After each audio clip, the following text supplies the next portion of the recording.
घाटकोपर येथे पेट्रोल पंपावर होर्डिंग जेव्हा कोसळलं तेव्हा त्याखाली 52 वर्षांच्या नालासोपाऱ्यात राहणाऱ्या सतीश सिंह यांच्या कुटुंबाला काय माहिती होतं की आपलं घर चालवणारा व्यक्तीही याच होर्डिंग खाली चिरडला जाईल आणि त्यात त्यांचा मृत्यू होईल। कुणी कल्पनाही करू शकत नाही अशी घाटकोपरची ही थरारक दुर्घटना 14 लोकांचा जीव घेऊन गेली आणि कित्येकांना पोरकं करून गेली। नालासोपाऱ्याचं हे कुटुंबही त्यापैकी एक आहे।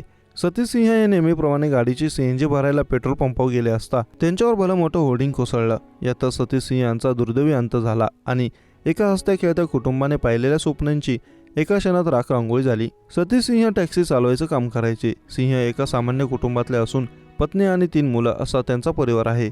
दिवसभर टॅक्सी चालवायची, राबराब राबायचं, कष्ट करायचे, कुणासाठी तर घरासाठी।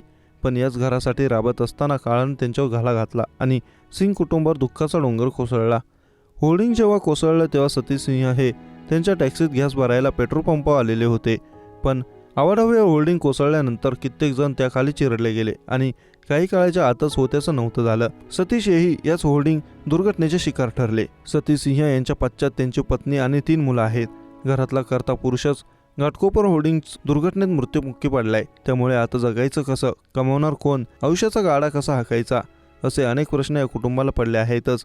पण या प्रश्नांआधीही सकाळी घरातून निघालेली व्यक्ती जी नेहमीप्रमाणे संध्याकाळी घरी येईल अशा अपेक्षेत घरातले त्यांची वाट पाहत होते। पण आता ती व्यक्ती कधीच आपल्यासोबत नसणार आहे यावर विश्वास कसा ठेवायचा हा प्रश्न त्यांना अस्वस्थ करतोय। या कुटुंबासोबत नियतीने केलेली क्रूर थट्टा काळजाचे तुकडे करणारे आहे। होर्डिंग खाली गाड्यांचा अक्षरशः चेंदामेंदा झालाय।